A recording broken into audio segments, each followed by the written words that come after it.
Twashaka gufata kano kanya kugira ngo tumenyeshe abantu bari mu cyane bari mu gisagara ca Bujumbura yuko Oasis Christian Center ifatanije n'isengero Elevation Church yo mu gihugu ca Nigeliya twateguye inyigisho zidasanzwe ku barongozi cyane abarongozi mu mashengero n'ibindi bikorwa by'Imana bitandukanye hamwe n'abarongozi mu bijanye n'ibyo kwiteza imbere mu butunzi hamwe mu burongozi mu nzego zitandukanye. Izo nyigisho rero zikaba zateguwe muri conference yitwa Exponential Conference. Ni conference abagenzi bacu bavuye mu gihugu ca Nigeliya bama bagira mu bihugu bitandukanye n'ubu baje bavuye mu gihugu ca Liberia aho bigisha indongozi ingene bakwiye kugira ico bakoze cyane bahagaze ku ijambo ry'Imana kugira ngo bashobore kwiteza imbere no guteza imbere ikibano cabo n'igihugu cyose. Teguwe kuva kuri umunsi wa gatanu kuva isaha 2 mu gitondo gushika isaha 11 hazoba ari inyigisho ku barongozi b'amashengero n'abarongozi mu bikorwa by'Imana bitandukanye bizobera hajya kuri Oasis Christian Center iruhande y'Hotel Royal Palace. Ariho kandi bisaba ko umuntu yandikisha abavyifuza bibaza yuko boheza bakaraba bakaza kare kugira ngo bashobore kwiyandikisha imbere yuko bitangura. Hazoba kandi n'inyigisho ku basanzwe bari mu byo kugwiza umwimbu canke abagwiza tunga hamwe n'abari mu burongozi mu nzego zitandukanye. Bizoba ku wa gatandatu kuva isaha 2 n'igice mu gitondo gushika isaha 8. Ibyo byose rero bikazobera hajya kuri Oasis Christian Center aho tutakumariba iruhande y'Hotel Royal Palace. Nagomba rero twakire abazokwigisha cyane umwigisha mukuru dufise nk'umushitsi kugira ngo ababwire imwe mu byo azokwigisha. My name is Godman Akinlabi. Nitwa Godman Akinlabi, Global Lead Pastor of the Elevation Church. Arongoye mu rwego rw'isi ishengero ryitwa Elevation Church. The Elevation Church started from Nigeria. Icyo gikorwa cy'ishengero cyatanguye mu gihugu cya Nigeliya just 15 years ago. haciye imyaka 15. And God has really grown the church in impact. Imana yatukujije cyane no gushobora gushika kure cyane mu mwanya muto. We have centers in Nigeria, in the UK, in Canada, in the US. Dufise amasantre cyangwa amashengero ari mu gihugu cya Nigeliya, mu Bwongereza, muri Canada, muri Amerika. We also have centers in Europe, in Brussels, in Cyprus. Ni Buraya mu bihugu bitandukanye nk'Ubirigi, muri Chypre n'ahandi. We have seen that the church can make a lot of impact in how a nation is run. Twatahuye neza yuko ishengero rifise uruhara rukomeye cyane kugira ngo bishobore guteza imbere igihugu muri rusange. When leaders are doing well, iyo abarongozi bakora neza, the people get better. Abantu barabegwa neza, barananirwa. And church leadership, especially Christians in leadership, can do a lot. Ibijyanye n'iby'uburongozi cyane mu ishengero hamwe n'abakristo bari mu by'uburongozi bashobora gukora ibintu byinshi byiza. The real way for us to show the love of Jesus is to do good works. Uburyo abakristo bagaragaza ibikorwa byiza bagaragaza urukundo ni mu gukora ibikorwa byiza. So leaders have influence. Abarongozi barafise uruhara runini. And when those leaders are Christians, iyo abarongozi rero basanzwe ari abantu bubaha Imana kandi b'abakristo, it means that they will do good like Jesus did. Bashobora gukora byiza nk'uko Yesu yakora byiza nawe. So for us at the Exponential Network, twebwe rero muri ico gikorwa cyitwa Exponential Network, we want to raise more Christian leaders. Tugomba kugira ngo dutere intege abakristo b'imboneza b'indongozi who will build life transforming churches, kugira ngo bashobore kubaka amashengero azana impinduka aho babaye nziza ku bw'abantu, life transforming businesses, kugira ngo habe abantu bashobora kugira kugiza itunga babikora ku neza ya bose, who will do life transforming work, kandi bagakora n'ibindi bikorwa by'ubuzi bwa misi yose ariko buzana impinduka nziza. So whether you are called into politics or fashion or banking, kumbura ushobora kuba wahamagariwe kuba muri politike canke ibijyanye n'ibyo kwambika abantu canke mu byo comptabilité, you can be a good leader while you do your work. Ariko urashobora kuba umurongozi mwiza igihe uriko urakora ibikorwa byose. Leadership is very important. Uburongozi ni ikintu gihambaye cyane. When leaders do good work, people are blessed. Iyo umurongozi akora neza cyane kandi akabikora ahagaze ku kwitwarika neza abantu baramererwa neza mu buzima bwabo. So for the last about 10 years, we have been running the exponential conferences. Mu myaka 10 iheze twame tuko turagira izi ibiganiro canke iyi conference yitwa exponential mu bihugu bitandukanye. And it has attracted leaders from all around the world. Kandi byashoboye guhuza abarongozi bava mu mpande zine z'isi. And instead of bringing everybody to Nigeria, hako turatumira abantu kugira ngo bose baze muri Nigeliya, we decided to start to go around African nations. Twahisemo gutangura kuza turazunguruka mu bihugu bitandukanye bya Afrika. To speak to leaders. Kugira ngo tushobore kuvugana n'indongozi z'ibyo bihugu. Christian leaders. Cyane abakristo b'abarongozi. Pastors. Abapastori mashengero. Apostles. Abari mu mihango y'intumwa. Missionaries. Abamissionnaires. Evangelists. Abavuga butumwa. And also Christian business leaders. Na cyane abo abari mu byo kugwiza itungo. Our message is that everybody wins when a leader gets better. Icyo tuvuga no vango umwe wese araharongera koyoko igihe abarongozi babikoze neza. That a nation can be transformed when there's good leadership. Kandi ko igihugu gishobora gutunganywa neza igihe hari uburongozi bwiza. A company, a business can be transformed when there's good leadership. Ari ishirahamwe canke ishirahamwe ryo kugwiza umwimbu byose bishobora neza kubera ko bifite uburongozi bwiza. And the best leaders are the leaders that do their work with the knowledge of God. Abarongozi beza n'abantu bakora ibikorwa byabo babikora bubaha Imana.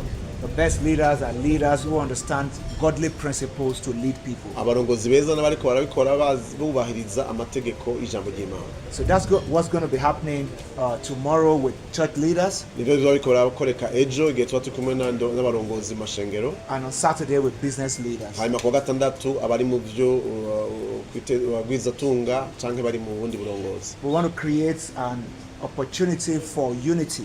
Tugomba kugira ngo turone akaryo kubumwe ko abantu bakorera mu bumwe. For networking. Kugira ngo bashobore kumenyana no gushigikirana. So that everybody comes humbly. Kugira ngo abantu bose bazi baciye bugufi. To learn. Kugira bige. So that we can learn from each other. Kugira ngo tushobore kwiga umwe wese ige ku wundi. And then create a good sense of unity. Kandi tushobore gushiraho urufatiro rw'ubumwe mu byo turakora. That can move the nation forward. Bishobora gutuma igihugu cyose gitera imbere. So this is about the Church of God in Burundi. Ivyo ni kubw'abantu bari mu bishengero mu Burundi.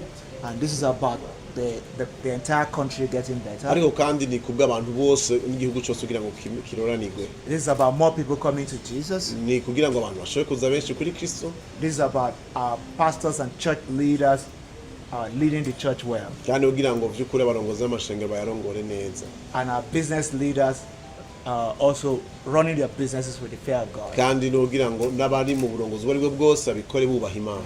This is why we're here. Nico gituma turi ngaha. We came in here from Liberia. Twaje tuvuye mu gihugu ca Liberia. We just finished a conference in Liberia. Twaje gukora conference nk'inyene muri Liberia. And we have hundreds of pastors and Christian businessmen. Kandi twadufise amajana y'abarongozi n'abapastori bari baje gukurikiza inyigisho. With their lives transformed. Kandi ubuzima bwabo bwarahindutse. So we believe the same thing will happen here. Turizeye ko n'ibyo bintu bizokoreka no ngaha.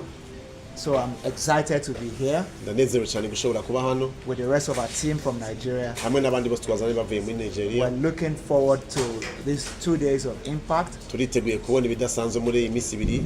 And then the rest of the weekend at the Oasis, you know. Ni hamwe n'ibindi bikorwa bizobekora koreka mu ishengero rya Oasis muri ibi mpera y'indwi. Firstly, we need to understand that the gospel is a good news. Ubwambere shaka kumenya yuko tuvuze ngo ubutumwa bwiza no kuvuga ubutumwa bwiza ni inkuru nziza. And the good news is that Jesus brought salvation. Inkuru nziza muri rusange bigomba gusigura yuko Yesu Kristo canke Yesu Kristo yazanye agakiza mu isi. Salvation is not just about going to heaven. Agakiza rero si kugira gusa abantu bazoje mu ijuru. It's also about bringing heaven to earth. No kugira ngo kandi bizane ijuru canke ubugombe bwe mu ijuru bube ngaha ku isi. So before we go to heaven, imbere ko tuja mu ijuru rero, we must bring heaven to earth. Tuza kuzana isi ijuru rikaza ngaha ku isi. That's why Jesus when he taught his disciples to pray nicyo gituma igihe yigishije abigishwa biwe gusenga Yesu Kristo yavuze in the Lord's Prayer, mu isengesho rya Dawe wa he twese said, Our Father who is in heaven, yavuze ngo data uri mu ijuru hallowed be your name. izina ryawe niryubahwe He says, Your kingdom come, ubwami bwawe buze your will be done on earth ivyo ugomba bibe mu isi as it is in heaven. nk'uko bikoreka mu ijuru. So God wants his will to be done on earth Imana igomba ko ubugome bwawe buba ngaha ku isi just like it's done in heaven. nk'uko bigenda mu ijuru. And in heaven there's peace. mu ijuru hari amahoro, In heaven there's prosperity. mu ijuru hari kuranirwa, In heaven people get healed. mu ijuru nta ndwara zibaye, There's no sickness. nta ndwara zibaye, There's no failure. nta kunanirwa kubaye. So when we lead with Jesus in our hearts, igihe turiko turarongora dufise umutima wo kubaha Kristo we should make things better. twategeza gutuma ibintu bidukikuje byose bigenda neza. So if you're a teacher in school, niba uri umwigisha mu ishure you are not only just teaching, nturiko gusa urigisha, you are making the life of the students better. uriko uratuma abana ubuzima bwabo babwiza gusumba. You are seeing the students not the way they are, but the way they can be in the future. ubakura uko bameze ukabazana ingene bakwiye kumera muri kazoza. So if you are a business person niba ari umuntu uri mu byo kubudandaje and you are selling a product, ukaba uriko uradandaza bidandazwa, you are not just selling it because you want to be rich. ntugomba gusa kudandaza kugira ngo uronke amafaranga y'umutunzi. It's because you want people's lives nuko better. wifuza ko abantu ubuzima bwabo babwiza gusumba uko bwari So you will busanzwe. sell good products ego uzodandaza ibintu vyiza and then God will bless you. hanyuma iguhezagire. So if you have the fear of God in your heart, niba ufise umutima wo gutinya Imana no kubaha Imana umutima wawe, it changes your vision. bizohindura ingene ubona ibintu. You start to behave like Jesus, uzotangura kwifata nk'uko Yesu yifata ngaha mu and isi. Jesus blessed lives. hanyuma Yesu nawe ivyo yakoze nuko yahezagiye ubuzima bw'abantu bwinshi bugahinduka. So whether you're a pastor, ushobora kuba uri umupasitori businessman, cyangwa umudandaji a teacher, cyangwa umwigisha a construction worker, cyangwa umuntu yubaka amazu, you want to do the best work ukwifuza gukora neza gusumba so that people can be blessed. kugira ngo ubuzima bw'abantu bube ubuzima buhezagiwe. If you construct a table, nimba uri urakora imeza, you want to make sure that the table is ni solid, ukuyikora kugira ngo ibe so that ikomeye if you put neza, something on it, it will not fall down. kugira ngo nihagira umuntu n'uwoshaka ko ibintu If you make bitosanzara. a piece of chair, nimba uriko urakora intebe, you want to make sure that the people that will sit on it will not fall down ni and break their ukuyikora ku leg. buryo umuntu ayicayeko adatemba. That is what it means to be a Christian. nico bigomba gusigura kuba umukristo. A Christian in the marketplace, ni ukuvuga ngo umukristo mu buzima bwa misi yose, mu kazi, mu isoko, and not just a Christian in church with a big Bible. ntibigomba gusigura gusa wa wundi afise urubibiliya runiniya mu isengero gusa. So that's the connection. naho bihurira rero. Starting from Nigeria and to the different countries we have been to, duhereye muri Nigeliya gushika mu bindi bihugu twame tugenderamwo, when people start to have their mind changed, igihe abantu ivyiyumviro byabo muri bwabo bwo kwiyumvira buhindutse, the first thing we have seen ikintu ca mbere twabonye is that they start to have a sense of possibilities, baca batangura kwiyumvira yuko ari ibintu bishoboka batahora bibaza ko bishoboka, a sense of vision. ingene bafise iyerekwa rya kazoza canke imbona kazoza. Let me give you an example. reka ndabaha akarorero. A young man umuhungu mutoyi who was homeless, yaba mw'ibarabara, and he got to listen to some of the things we're teaching, hanyuma arashikaho yumva inyigisho mu nyigisho twari tumaze igihe turiko turigisha, and he started to come into the church hanyuma atangura kuza kw'ishure and became no serious. kw'ishengero. One of the leaders in the church then brought him into his house, hanyuma umwe mu barongozi bacu amutwara mu nzu yiwe, and then he started to do business. hanyuma atangura kugira ivy'ubudandaji. His business is in technology. yatanguye gukora mu bijanye n'ivy'ubuhinga bwa none, He was reporting technology news. hanyuma gushikaho ibimenyeshamakuru bitangura kuvuga igikorwa ciwe ariko arakora. He started a website yatanguye uburyo twita site web, to give people information about new things happening in technology. atangura kuza aramenyesha amakuru y'ibintu bishasha vyaje vyatanguye mu bijanye n'ivy'ubuhinga bugezweho. That was maybe a few years ago. haciye imyaka mikeyi gusa. Today, uyu munsi he has grown the business. yarakurije ibyo bintu yakora byarakuze cyane. Now he offer courses, IT courses, ubu ni ari mu courses, bantu bigisha ibijyanye na technology muri mico online. bakoresheje ubuhinga ngurukana bumenyi. So he has a school online. afise ishure mu buryo bw'ubuhinga ngurukana bumenyi. People enroll to that school from 100 countries. abantu bariko baragiga bari mu bihugu bishika ijana. Now his business has offices in Kigali, in Dubai, in America, ubu asigaye afise in Nairobi. amabiro y'ahakorera haba Dubai, Kigali, Nairobi n'ahandi. And this is a business that he started maybe 5-6 years ariko ago. ni ibintu bitanguye haciye imyaka 5 cyangwa 6 gusa. Now he's married. He has moved his family to America. Yaramaze gutera imbere, afise famille iri muri umuryango uri muri Amerika.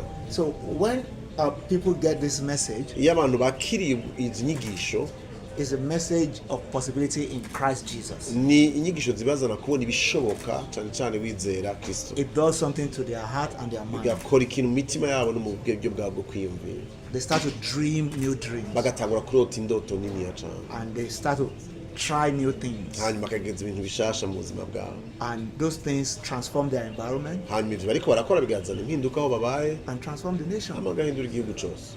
So and that's what we know will happen here too. Ivyo nivyo twizeye ko bizobana ngaha muri kino gihugu. Yes, it's possible. Ego birashoboka. But I mean, it's possible for leaders to change. Ni birashoboka ko n'abantu bari mu bibanza by'uburongozi bahindura ingene basanzwe bakora ibintu. To not to be selfish. Kugira ngo ntibe abantu bikunda cyangwa bashira imbere inyungu zabo gusa. But you know the truth. Ariko kuri our focus ivyo twe turondera cyangwa dushira ku mutima cyane. It's not necessarily on the current leaders. Si kuri abo kumbure bari mu burongozi uyu munsi. Is on the leaders of the future. Ni kuri abo bazoba barongozi muri kazoza. The hope of Africa. Kuko ivyizigiro vya Afrika is in the new leaders that are rising. Biri mu bantu bazoba abarongozi bejo. So rather than blaming our current leaders, hako dufata umwanya tuko turagerageza gushira imanza abarongozi dufise uyu munsi. Let's focus on the new ones that will come. Reka tugire mwitwarike kuri bajye bazoza ejo hirya ejo. Maybe if the current leaders nimba abo barongozi b'uyu munsi had the opportunity of listening to things like this, bafise akaryo ko gushobora kumva ibintu nk'ibi tuko turigisha, maybe they will not be this selfish. Kumbure ntibazoba abantu bikunda. But they didn't have that opportunity. Mugabo kumbure nibataronka akaryo gushobora kuvyumva muri bo. Maybe we shouldn't even blame them too much. Kumbure twari dukwiye kubacira n'urubanza mu buryo bunini cyane. We should continue to pray that God will touch their hearts. Nuko tubana kubasenga kugira ngo Imana ibane ibakorako. But they may not be willing to listen to, the messages that can change their heart. Kumbure ntibari nsuko byukuri biteguye kugira ngo bashobore kumviza message ishobora guhindura. But think about it. Yumvire.